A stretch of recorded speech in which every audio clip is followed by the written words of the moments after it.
Hey everyone, Shasta here and welcome back to another Monster Hunter World video. I decided to take a new approach to the series and videos by creating a mix between a full fight playthrough with some tips, tricks, personal experience and commentary all in one. So you can take it as a guide, you can take it as a walkthrough, you can take it as a video to enjoy. I plan to take this approach with most of my future videos. Some might have full commentary during the whole fight, others might not. I simply wish to show you my full fights and at the same time help you with what I have learned from them.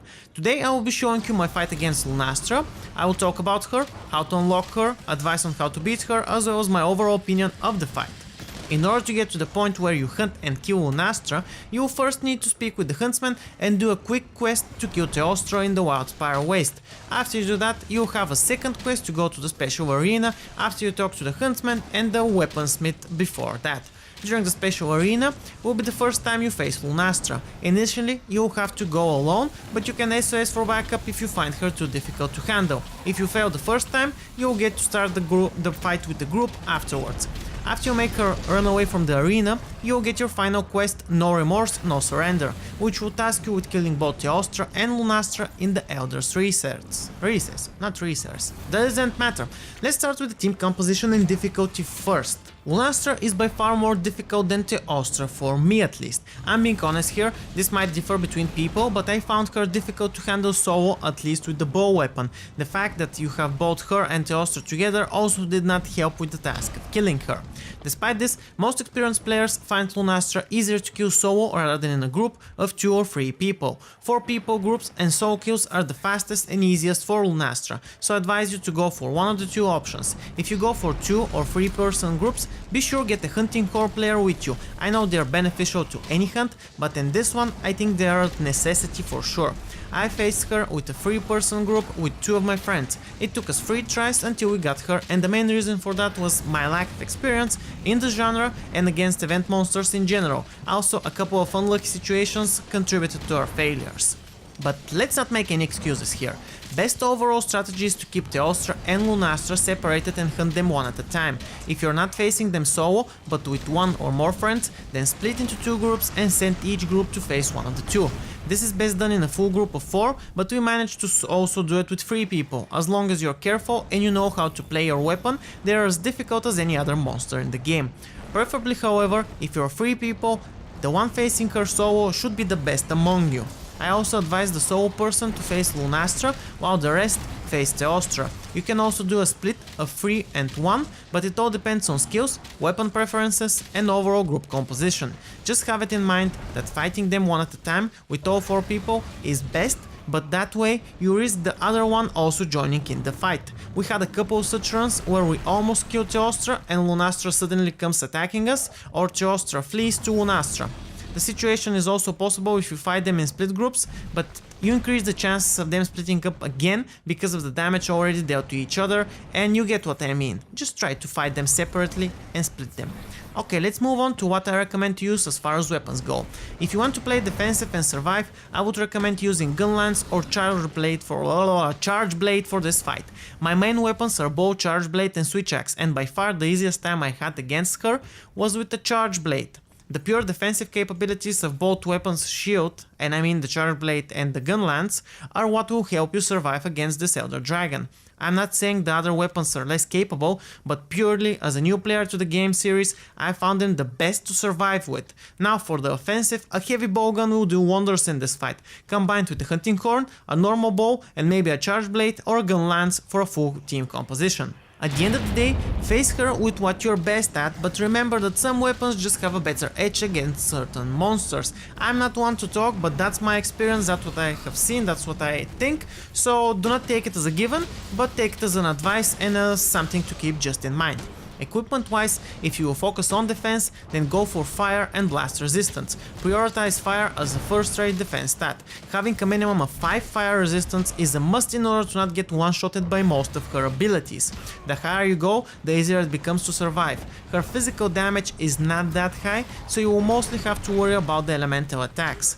In this regard, she is similar to Kirin, although a non-tempered Lunastra can two-shot you with almost everything, the same as a tempered Kirin does, so be on your guard.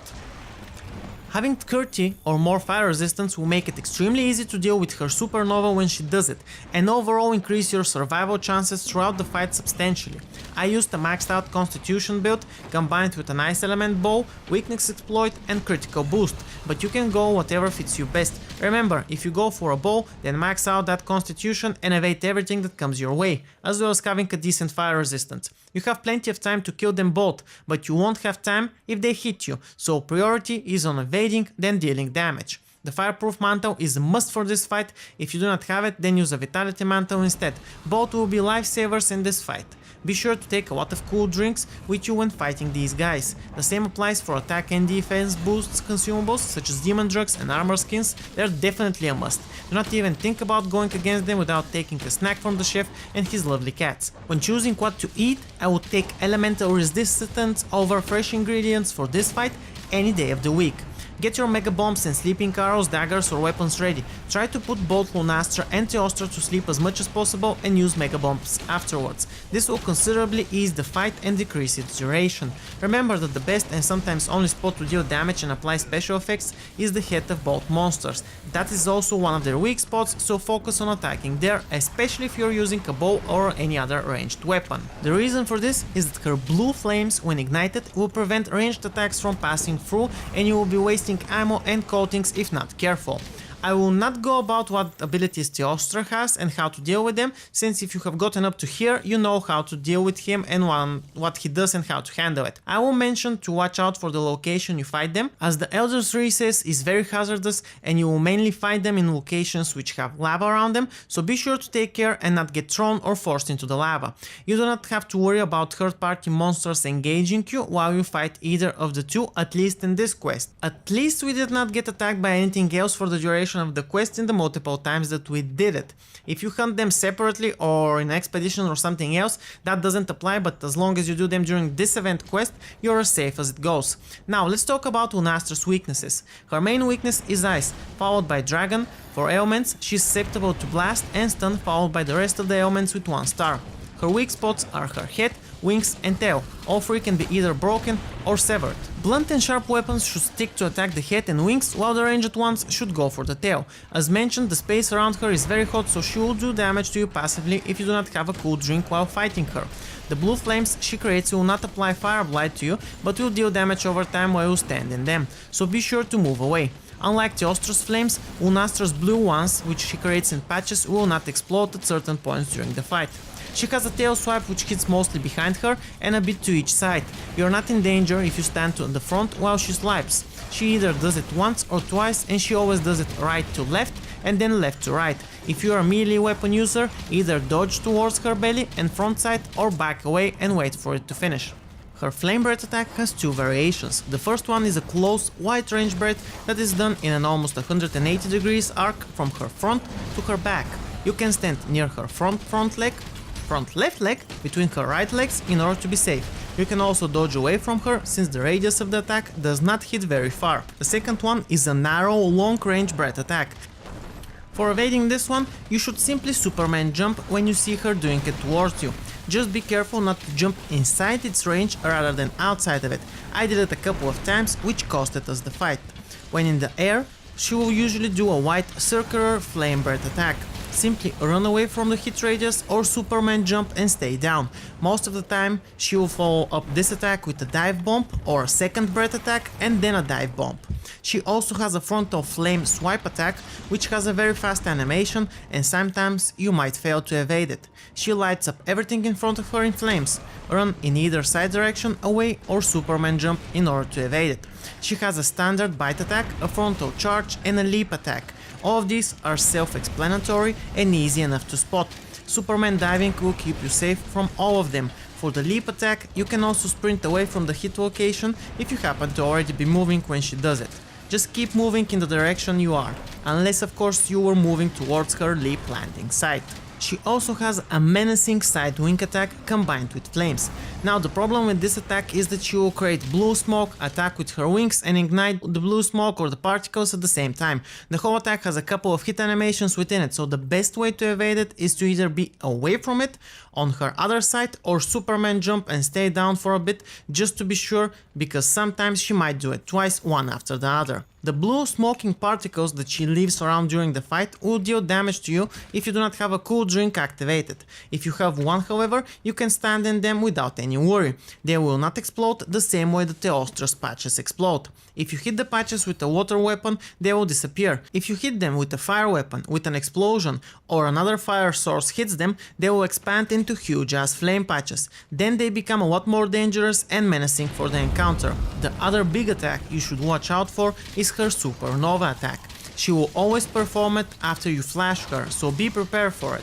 My advice is not to bother flashing her at all, with one huge exception. If she starts doing a supernova, there is a very small window in which you can flash her and interrupt her, but again, it is a very small one. In all other situations, do not flash her, you want as little supernova attacks as possible. She will do a supernova explosion followed by 2 more shockwaves a couple of seconds afterwards and a second explosion. If you have taken any damage, eat an Astera jerky so that you have increased chances to survive the second and third blasts. This fight is probably the mother of fights for using Astera jerky. It is irreplaceable if you want to survive and have all means possible to do it. Excluding the final locations where Teostra and Lunastra sleep, in all other ones you can outrun the supernova hit radius if you react on time.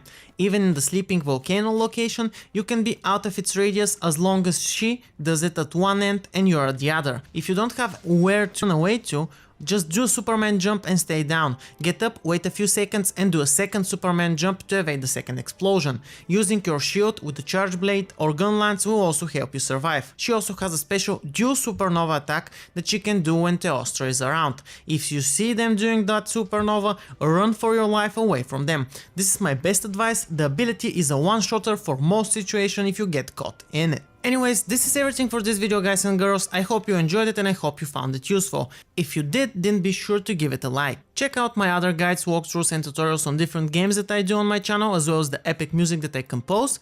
You can also drop me a comment down below with any feedback, suggestions, advice or anything else you wanna share.